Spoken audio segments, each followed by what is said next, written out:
Well, I could give you a lot more stats where they're number one in the league offensively, but yeah, they're having a terrific year.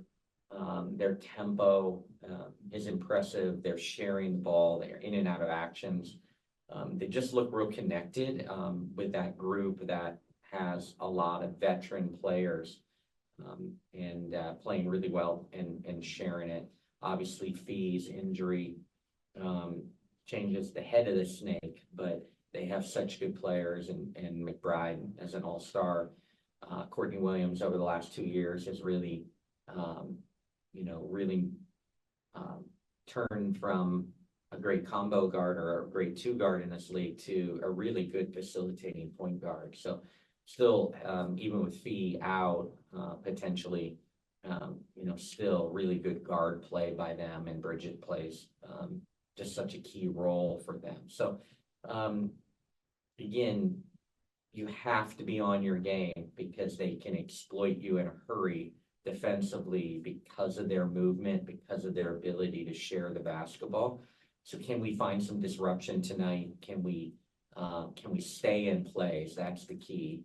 And then the arc is so important to them. Like 6 of the 10, if Fee doesn't go tonight, 6 of the 10 take more than 50% of their shots are threes.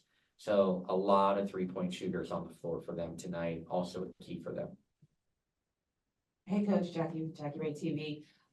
Talk a little bit about the tough love that you might have given the team after last game, and what kind of grace you might have given to Lee, who got those 3 fouls right away.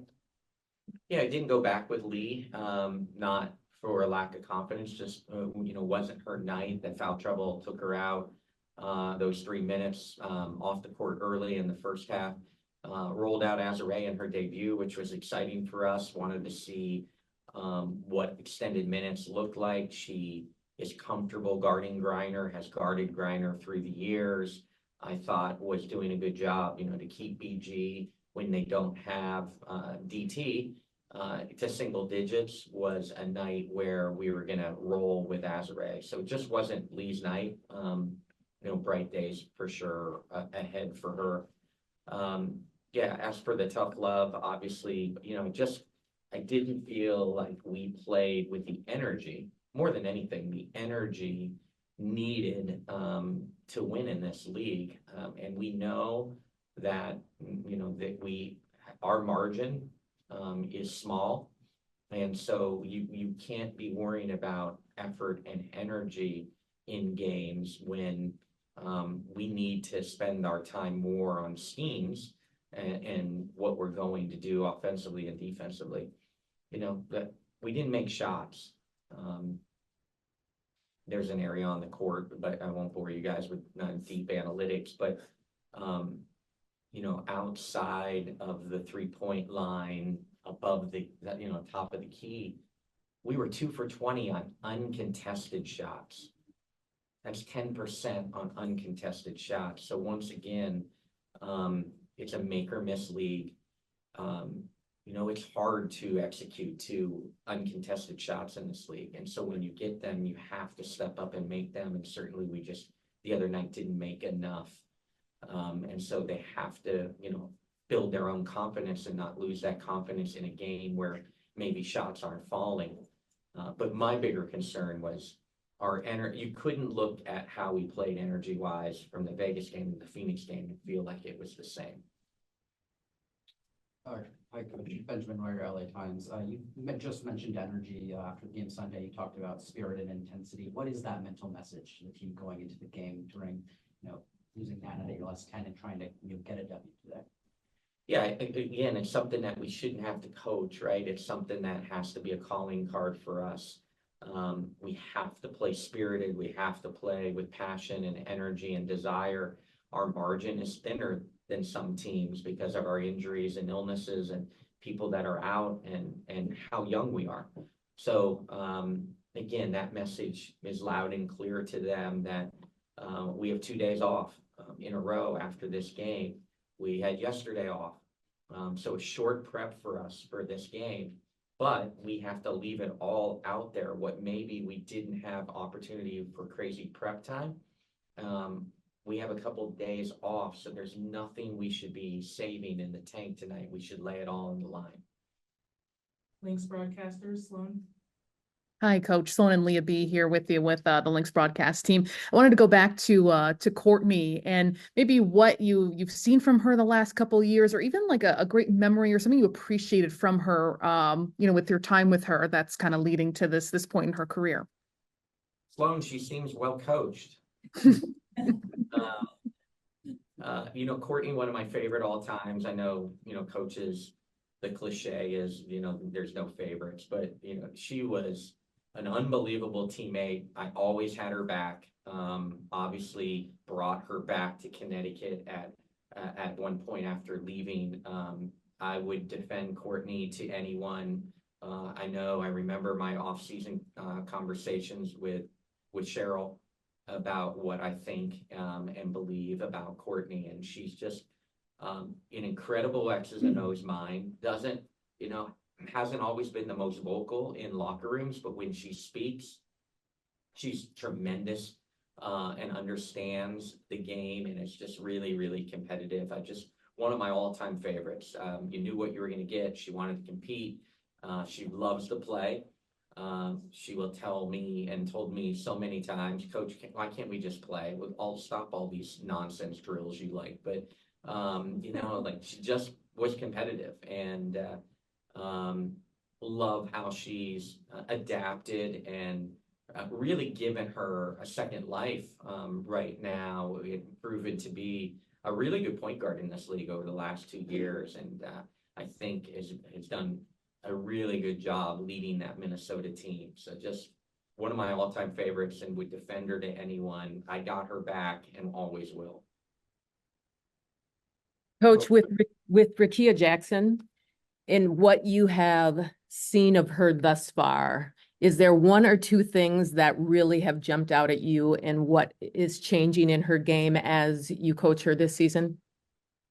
Yeah, I think she's settled in. I think she's more and more comfortable in games. Obviously, just the interesting journey within this year, coming into training camp with the injury to Azare, young post group with Cam and Lee in their first years with us. Lee for the first time back in the league in a few years.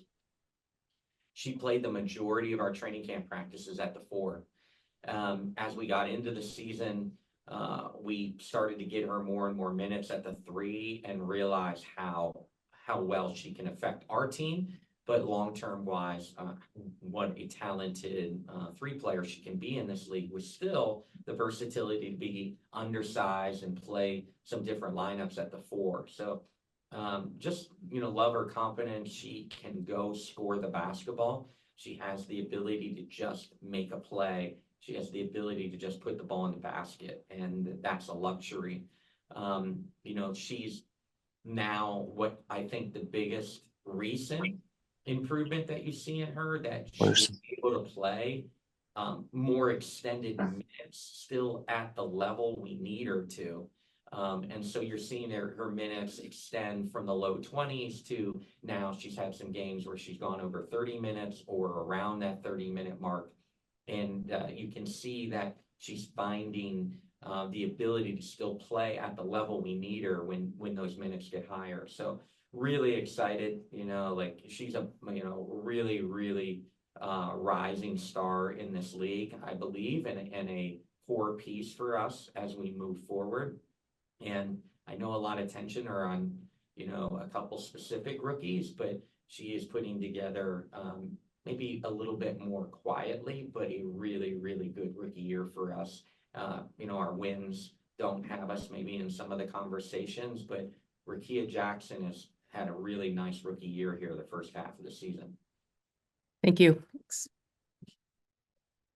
Coach, I'm wondering if you may think some of the recent shooting woes over the last 2 games or so might be because of not practicing as much, and then also strategically, what would you like to see your team do, pass energy and effort against the Lynx to be successful?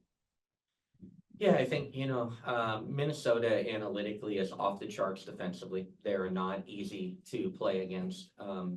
They are, the number 1 team, in my opinion, right now at congesting the paint. And when you get the ball there, there's 5 people with at least a foot in the paint. And so you've got to get the ball to the paint. You've got to try to score against them in the paint, but then you got to spray the ball around. So can you go, get into the paint, spray it back to the 3-point line? And, because they have such a good job of keeping you out of the paint, they force you into a lot of twos. And it's just not where analytic basketball is right now. And we've struggled in some of those deep twos as of recently or this year. So we've got to do a good job handling their congestion. We've got to do a good job of live ball turnovers. They really turn turnovers into points.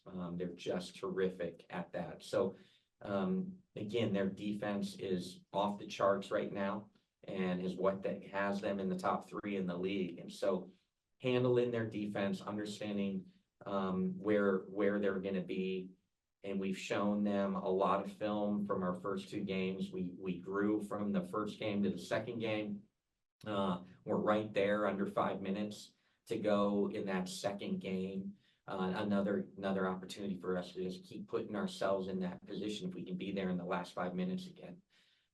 Defensively, we just got to be able to match their movement and really, again, stay in plays is the number one thing. The more contested shots we can make them take, the better. And the 3-point line is big for them. So can we do a better job on Bridget Carlton? Can we, we've done a pretty good job on McBride these first 2 games. Statistics have a funny way of coming back to the mean, but can we do a good job at the arc tonight? Last question. Hey, Coach, what did you see from Z the other night, and what impact did Steph leaving the game have on how you thought you may have had to use her?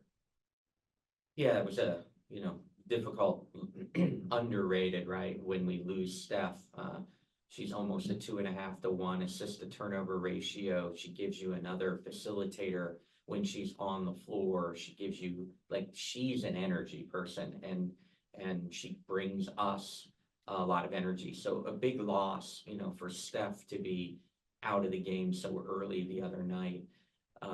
But again, I'm a big unintended consequence guy. It opened the door for other people to play.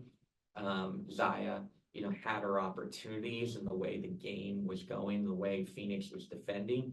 We knew we could get her off of ball screens into some of her, pull-up comfort zone. They just didn't go. I have confidence that Zaya can be a closer. She's not afraid of the moment. She's not, she doesn't shy away from big shot attempts.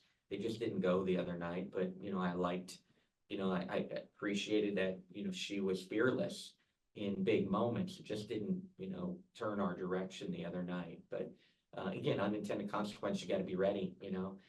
If you weren't ready before the game and all of a sudden your number's called, sometimes that moment's too big for you. It's not going to be too big for Zaya. And so I appreciate that she's always ready. Thank you, Curt. Thank you. Thanks, Coach. Have a good game.